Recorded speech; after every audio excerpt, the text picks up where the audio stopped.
بسم اللہ الرحمن الرحیم۔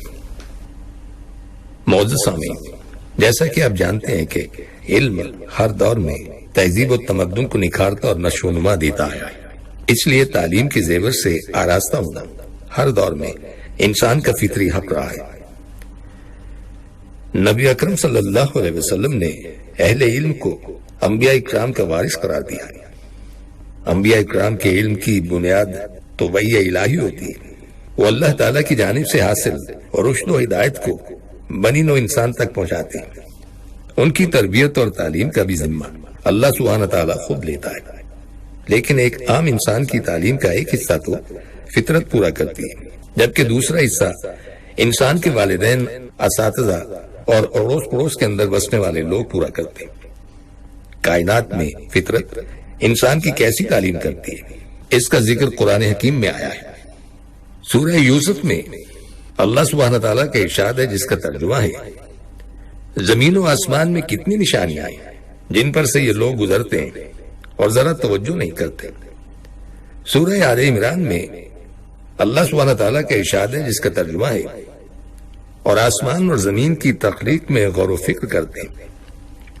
کائنات کی تخلیق اور روز و شب کی گردش، چاند اور سورج کی نورانیت، زمین و آسمان کی وسعتیں اور ان میں پنہاں خزانے، سردی، گرمی، دریا، پہاڑ، دھوپ، چھاؤں اور بارش، سب قدرت کی توانائیوں کے کرشمے، جس پر انسان تدبر اور تفکر کر کے اللہ سبحانہ تعالیٰ کی ذات کا وجدان حاصل کرتا ہے، اور یہی علم حقیقی ہے جو اللہ کی معرفت کی طرف لے جاتا ہے۔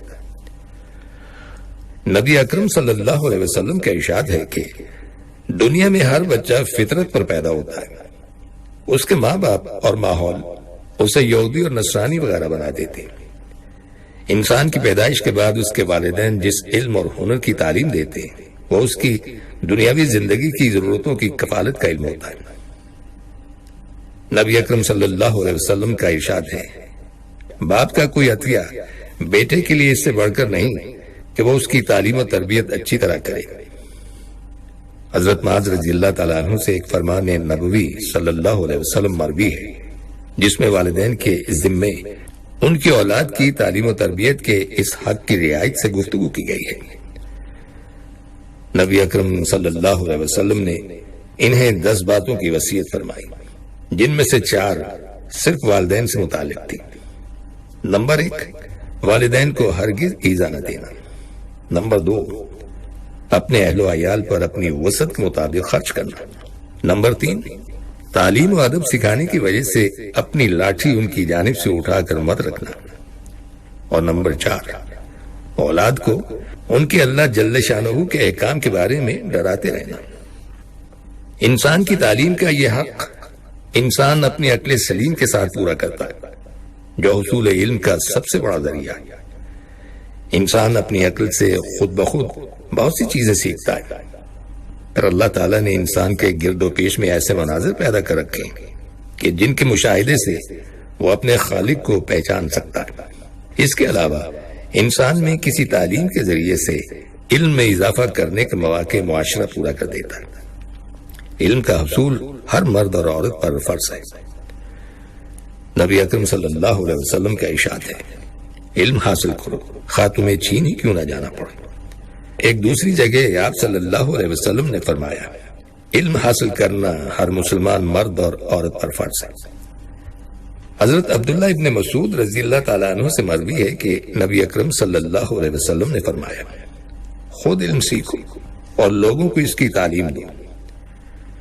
اس فرمان نبوی صلی اللہ علیہ وسلم سے ہر معاشرے کے فرد کی یہ ذمہ داری ہے کہ وہ جس حد تک ہو سکے پہلے خود تعلیم حاصل کرے اور پھر اپنے قریب اور آس پاس کے لوگوں کی تعلیم کے لیے کوشش کرے۔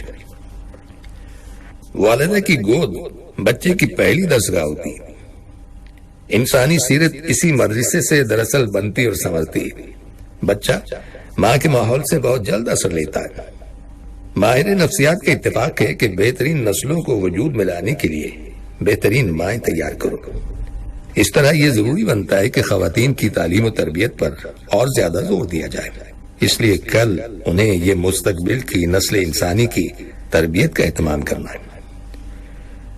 قرآن حکیم میں ارشاد باری تعالیٰ ہے، اے ایمان والو، تم اپنے آپ کو اور اہل عیال کو آگ سے بچاؤ جس کا ایندھن انسان اور پتھر ہوں گے۔ معلم انسانیت نبی اکرم صلی اللہ علیہ وسلم پر کتاب انسانیت کی جو پہلی وحی اتری وہ سراسر تعلیم اور ارشاد کی وحی تھی۔ اس میں ارشاد الہی تھا، پڑھ اس رب کے نام سے جس نے تجھے وجود بخشا، انسان کو جمے ہوئے خون کے ایک لوتھڑے سے پیدا کیا۔ پڑھو، اور تمہارا رب بڑا کریم ہے جس نے قلم کے ذریعے سے علم سکھایا، پر انسان کو وہ علم دیا جس سے وہ نہ جانتا تھا۔ والدین کے ذمے ہے کہ وہ اپنی اولاد کو تعلیم و ادب سکھائیں تاکہ وہ ہنرمند ہو کر روزگاری دنیا میں ایک کارآمد فائدہ مند انسان ہو کر زندگی گزار سکے۔ نبی اکرم صلی اللہ علیہ وسلم نے ارشاد فرمایا کہ باپ کا اپنے بچے کو کوئی ادب سکھانا ایک صالح صدقے سے بہتر ہے۔ اور دوسری جگہ فرمایا، جب بچہ 7 سال کا ہو جائے تو والدین اسے نماز پڑھنے کا حکم دیں، اور 10 سال کا ہو جائے اور نماز نہ پڑھے تو اسے مار کر نماز پڑھائیں اور اسے الگ سلایا کریں۔ قرآن حکیم نے انسان کو معاشی جانور نہیں بنایا بلکہ اس سے بھلائی اور خیر خواہی کا نمائندہ بنایا ہے، اور یہی انسانیت ہے کہ ایک انسان دوسرے انسان کے کام آئے، اور انہی لوگوں کی تعریف میں فرمان الہی ہے، وہ لوگ صبر کے سبب اپنا حق دوہرا پائیں گے اور وہ برائی کا جواب بھلائی سے دیتے ہیں اور ہمارا دیا کچھ خیرات کرتے ہیں، اور جب کوئی نکمی بات سنتے ہیں تو اسے درگزر کر لیتے ہیں اور کہہ دیتے ہیں کہ ہمارے لیے ہمارے کام، تم سلامت رہو۔ نبی اکرم صلی اللہ علیہ وسلم کا ارشاد گرامی ہے کہ ایک مسلمان کے دوسرے مسلمان پر 6 حق ہیں۔ پوچھا گیا وہ کیا ہیں؟ آپ صلی اللہ علیہ وسلم نے فرمایا کہ جب تو مسلمان بھائی سے ملے تو اس کو سلام کر، جب وہ تجھے دعوت دے تو اس کی دعوت کو قبول کر، اور جب وہ تجھ سے خیر خواہی چاہے تو اس سے خیر خواہی کر، اور جب اسے چھینک آئے اور وہ الحمدللہ کہے تو اس کا جواب دے، اور جب وہ بیمار ہو تو اس کی عیادت کر، اور جب وہ مر جائے تو اس کے جنازے میں شرکت کر۔ ایک حدیث میں ہے کہ بے شک نبی اکرم صلی اللہ علیہ وسلم نے فرمایا ہے کہ مسلمان مسلمان کا بھائی ہے، نہ تو اس پر ظلم کرتا ہے اور نہ تو اس کو بے یار و مددگار چھوڑتا ہے، اور جو اپنے بھائی کی حاجت پوری کرے گا اللہ اس کی حاجت پوری کرے گا، اور جو شخص کسی مسلمان کی پریشانی کو دور کرے گا تو اللہ سبحانہ تعالیٰ قیامت کے دن اس کی پریشانی دور فرمائے گا، اور جو مسلمان کسی کی پردہ پوشی کرتا ہے قیامت کے دن اس کی اللہ تعالیٰ پردہ پوشی کرے گا۔ یہ بخاری کی حدیث ہے۔ یاد رکھیے کہ اسلام میں حقوق کا دائرہ بہت وسیع ہے۔ سب سے پہلے اللہ تعالیٰ کے حقوق ہیں ایمان، نماز، روزہ، حج، زکوٰۃ، یہ تمام اللہ تعالیٰ کے حقوق ہیں۔ اس کے بعد والدین کے حقوق ہیں، اولاد کے حقوق ہیں، قریبی رشتہ داروں کے حقوق ہیں، عام مسلمانوں کے حقوق ہیں، ہر شخص کے اپنی بیوی اور بچوں کے حقوق ہیں۔ حدیث میں ہے کہ تیری بیوی کا تجھ پر حق ہے۔ دوسرے انسانوں کے علاوہ انسان کی اپنی جان کا، اس کے ایک ایک عضو کا اس پر حق ہے۔ نبی اکرم صلی اللہ علیہ وسلم کا ارشاد ہے، بے شک تیری جان کا تجھ پر حق ہے، تیرے بدن کا بھی تجھ پر حق ہے، اور تیری آنکھوں کا بھی تجھ پر حق ہے۔ اسی لیے کسی مسلمان کے لیے جائز نہیں کہ وہ خودکشی کرے یا اپنی جان کو ہلاکت میں ڈالے یا اپنے آپ کو زخمی کرے، اور چونکہ اس عرضی کائنات کی ایک ایک چیز سے انسان کا تعلق ہے، اس لیے حیوانوں کے بھی انسان پر حقوق ہیں جن کو ادا کرنے والا اللہ تعالیٰ کا محبوب بن جاتا ہے، اور جن کو ضائع کرنے والا اللہ کی نظر میں مغضوب ٹھہرتا ہے۔ نبی اکرم صلی اللہ علیہ وسلم نے ایک تمثیلی حکایت میں فرمایا کہ ایک شخص صرف اس لیے بخشا گیا کہ اس نے پیاسے کتے کو پانی پلا کر اس کی جان بچائی تھی۔ ایک دوسرے شخص پر صرف اس لیے عذاب ہوا کہ اس نے ایک بلی کو باندھا اور اس کو کھانے پینے کو نہیں دیا، یہاں تک کہ وہ سسک سسک کر مر گئی۔ ایک اور شخص نے چونٹی کو جلا دیا تھا، اس پر اس سے باز پوچھ ہوئی۔ اندازہ کیجئے کہ جس مذہب نے کافروں، حیوانوں اور درختوں تک کے حقوق بیان کیے ہوں، کیا اس مذہب نے کلمہ گو مسلمان کے کچھ بھی حقوق بیان نہیں کیے ہوں گے؟ حالانکہ مسلمان تو دنیا میں توحید اور رسالت کا گواہ ہے، مسلمان تو قرآن و سنت کی امانت کا حامل ہے، مسلمان کا دل وہ مقدس ورق ہے جس پر کلمہ طیبہ لکھا ہوا ہے۔ تو اگر گدھے، گھوڑے اور کتے بلی کے حقوق ہیں تو کیا مسلمان کے حقوق نہیں ہوں گے؟ یقیناً مسلمان کے حقوق بھی ہیں، اور ان کو ادا کرنے کی اس قدر تاکید کی گئی ہے کہ کتاب و سنت کے مطالعے سے معلوم ہوتا ہے کہ اگر حقوق اللہ میں کوتاہی ہو جائے تو ممکن ہے کہ وہ غفور اور رحیم آقا اپنی شان غفاری سے کام لیتے ہوئے بڑے بڑے مجرموں کو معاف کر دیں، لیکن اگر مسلمانوں اور بندوں کے حقوق غصب کیے تو تلافی اور معافی کے بغیر بخشش نہیں ہوگی۔ بڑے بڑے پرہیزگار اور عبادت گزار روز حشر صرف اس لیے مجرموں کے کٹہرے میں نظر آئیں گے کہ انہوں نے حقوق العباد میں ڈنڈی ماری ہوگی۔ نبی اکرم صلی اللہ علیہ وسلم نے فرمایا ہے کہ کیا تم جانتے ہو دیوالی اور مفلس کون ہے؟ لوگوں نے کہا ہم اس شخص کو مفلس کہتے ہیں جس کے پاس نہ تو درہم ہو اور نہ کوئی دوسرا سامان۔